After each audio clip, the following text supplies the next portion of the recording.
ખેડૂત ભાઈઓ, આ વર્ષે આપણે આપણો ચણાનો પાક જે કાંઈ છે એ ગયા વર્ષની સરખામણીમાં એટલે કે વર્ષ 2024ની ચણાની મુખ્ય સિઝનમાં જે ભાવથી વેચતા હતા એના કરતાં અત્યારે 2025ની મુખ્ય સિઝનમાં આપણા ચણા લગભગ 25 થી 27% નીચા ભાવથી વેચાઈ રહ્યા છે।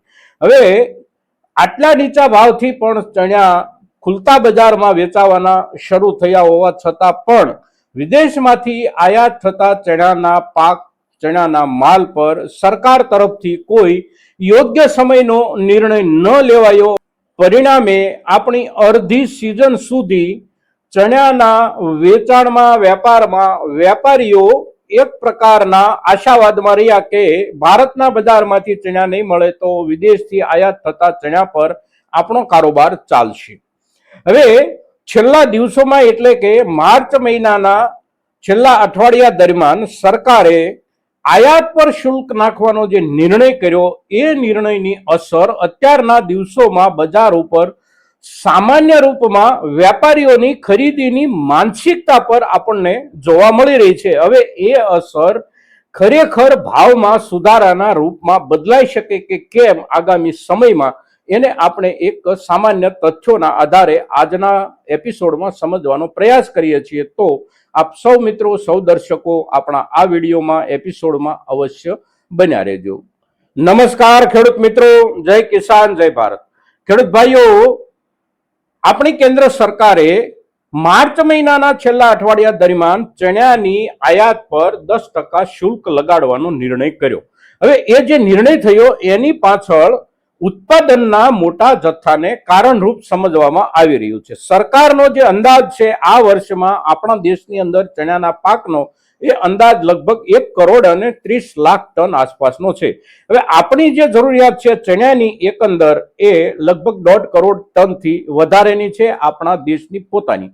હવે 1,30,00,000 ટન આસપાસ ઉત્પાદન આવે અને 1.5 કરોડ આસપાસ આપણી જરૂરિયાત હોય તો સરકારના હિસાબમાં એવું હોઈ શકે કે આપણે ત્યાં આટલો માલ પાકે છે, કેટલોક માલ ગયા વર્ષનો આપણી પાસે પડ્યો છે, ઉપરાંત કેટલોક માલ હજી રસ્તામાં છે કે જેને ડિસેમ્બર દરમિયાન આયાતના ઓર્ડરો આપવામાં આવ્યા હોય, જાન્યુઆરી દરમિયાન આયાતના ઓર્ડરો આપવામાં આવ્યા હોય, આ બધો મળી અને એકંદર આપણી જરૂરિયાત સચવાઈ રહેશે અને તેથી હવે પછી આયાત થનારા માલ પર આપણે 10% શુલ્ક લગાડશું તો આપણા સ્થાનિક બજારમાં ચણાના ભાવની મોંઘવારી બહુ ઊંચે નહીં જતી રહે અને એ હિસાબે સરકારે 10% શુલ્ક લગાવવાનો જે કાંઈ નિર્ણય કર્યો એ નિર્ણયની અસર બજારમાં આપણને ભાવોમાં બહુ મોટા ફેરફાર વાળી જોવા નથી મળતી, પણ એકંદર 3%, 2% આ પ્રમાણે ભાવમાં સુધારો આપણને છેલ્લા અઠવાડિયા દરમિયાન જોવા મળી રહ્યો છે। સામાન્ય રૂપમાં અત્યારના દિવસોના એટલે કે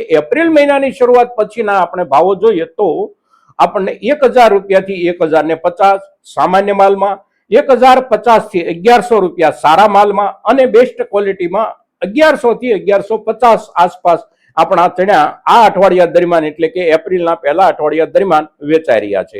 સામે બીજા ક્રમે આપણે જોઈએ તો આપણું ઉત્પાદન જે સફેદ બીટુ ચણાનું છે એ બીટુ ચણાના ભાવમાં આપણને લગભગ 1,200 રૂપિયાથી લઈ અને 1,300 ની વચ્ચે માલ આપણે વેચી રહ્યા છીએ। એટલે આ પરિસ્થિતિમાં બજાર વીતેલા દિવસોમાં એટલે કે માર્ચ મહિનાના શરૂઆતના દિવસોથી લઈ અને માર્ચ પૂરો થવા આવ્યો, માર્કેટિંગ યાર્ડોમાં રજાઓની શરૂઆત થઈ ત્યાર સુધીમાં જે ભાવથી આપણે માલ વેચતા હતા એમાં 25 રૂપિયા, 30 રૂપિયા આવો સુધારો આપણને જોવા મળ્યો છે અને એ જે સુધારો છે એ માત્ર ને માત્ર ખરીદદારો એટલે કે વેપારીઓ, સંગ્રહકારો અને પ્રોસેસિંગ યુનિટો જે કોઈ હોય એમની થોડી માનસિકતા બદલાઈ હોય કે હવે આપણની પાસે જે કાંઈ માલ આવશે વિદેશનો આ માલ ડ્યુટી સાથે આવશે તો એના આધારે ખરીદીમાં થોડો ઘણો આપણને ફાયદો મળી રહ્યો છે એમના તરફથી। પણ વીતેલા સમય દરમિયાન અને અત્યારના દિવસોમાં આપણે જોઈએ તો જે આયાતનો જથ્થો હતો એમાં જે ઘટાડો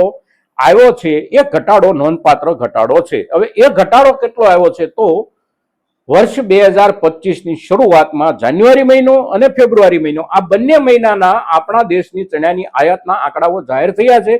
તો એ જે જાહેર થયેલા આંકડાઓ છે એ પ્રમાણે જાન્યુઆરી 2025માં આપણા દેશની અંદર માત્ર ઓસ્ટ્રેલિયામાંથી જે ચણાની આયાત થઈ એ આયાતનો આંકડો 5.5 લાખ ટનનો હતો. એની સામે ફેબ્રુઆરીમાં આયાતમાં મોટો ઘટાડો આવ્યો અને ફેબ્રુઆરીની જે આયાત છે આપણી ચણાની ઓસ્ટ્રેલિયાથી, આ ચણાની આયાતનો આંકડો લગભગ 3 લાખ ટનનો છે. સામે કેટલોક માલ આપણે ત્યાં આફ્રિકામાંથી, આફ્રિકાના કેટલાક દેશો, નાઇજીરિયા જેવા દેશોમાંથી ચણાનો પાક આવી રહ્યો છે, પણ એનો જથ્થો બહુ ઓછો હોય છે. મોટામાં મોટો માલ આપણી પાસે ઓસ્ટ્રેલિયાથી આવે છે. તો ઓસ્ટ્રેલિયાથી આવતા માલમાં આ વર્ષની શરૂઆતમાં જાન્યુઆરીમાં જે કાંઈ માલ આવ્યો એની સરખામણીમાં ફેબ્રુઆરીમાં માલ ખૂબ ઓછો આવ્યો છે અને હવે પછીના દિવસોમાં માલની આવકોમાં ઘટ દેખાશે આપણને ઓસ્ટ્રેલિયાથી ભારતમાં. અને એ એટલા માટે દેખાશે કે એના પર 10% જ્યારે શુલ્ક સરકારે લગાડ્યું છે ત્યારે એ લોકો ભાવમાં ઘટાડો વધારે પ્રમાણમાં કરે તો જ એમને ત્યાંથી જે કાંઈ આપણે ત્યાં આયાત થાય છે એ આયાતનો જથ્થો જળવાય રહે.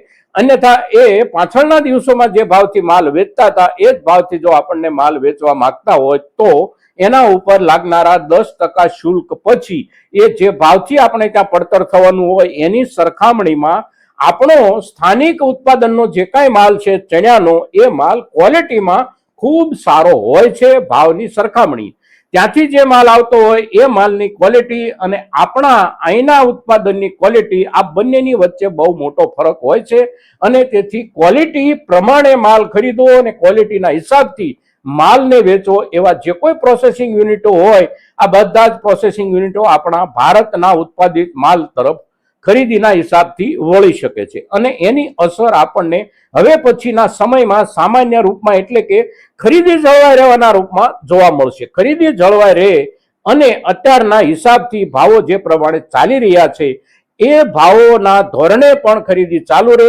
માલની થોડી ઘણી આવકો વધે કેટલાક વિસ્તારોમાં તો પણ ખરીદી ચાલુ રહે તો લાંબા ગાળે સમય પ્રમાણે એટલે કે 2 થી 3 મહિનાના આગામી સમયમાં આપણને ચણાના પાકના ભાવોમાં સુધારો મળવાની શક્યતાઓ છે. પણ આ સુધારો કોઈ મોટા પ્રમાણમાં નહીં હોય, સામાન્ય રૂપમાં આપણે સંગ્રહિત રાખીએ અને સંગ્રહિત રાખ્યા પછી સમય પ્રમાણે જેટલું વળતર વિશેષ મળવાનું હોય એટલું વિશેષ વળતર મળવાની અપેક્ષા આપણી બને છે ચણાના પાક ઉપર.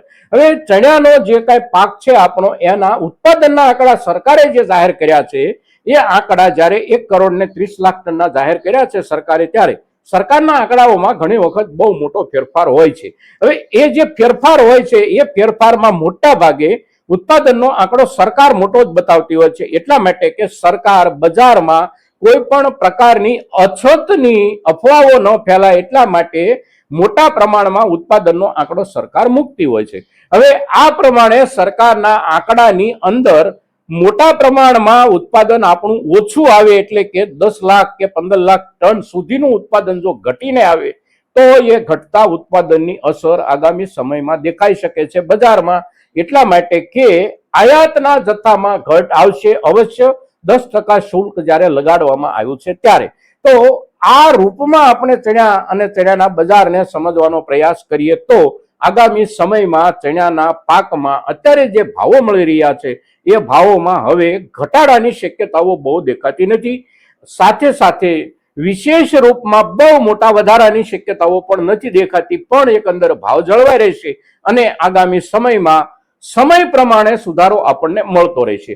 બજારમાં સ્થિરતાની અપેક્ષા આ નિર્ણય પછી, સરકારના આ નિર્ણય પછી આપણે અવશ્ય રાખી શકીએ. મિત્રો, તો આજના દિવસે ચણાના પાક પર જ્યારે આપણે ચર્ચા કરીએ છીએ ત્યારે ખેડૂત તરીકે આપણી પાસે પાકેલા માલમાંથી અત્યારના સમયમાં આપણે માલ વેચવો તો કેટલો વેચવો, કેટલો સંગ્રહિત રાખવો, આનો નિર્ણય આપણે બજારની આ પ્રમાણેની સ્થિતિને ધ્યાનમાં લઈ અને આપણા પોતપોતાના દરજ્જેથી કરવાનો રહે છે મિત્રો.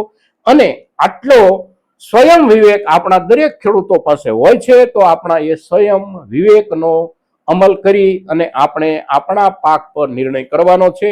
આજના દિવસે ચણાના પાક પર આપણે જે કાંઈ ચર્ચા કરીએ છીએ આ ચર્ચા આપણા ખેડૂત સમુદાય માટે ખૂબ ઉપયોગી ચર્ચા છે અને તેથી મહત્તમ ખેડૂતો સુધી આપણી આ ચર્ચા પહોંચે એ જરૂરી છે.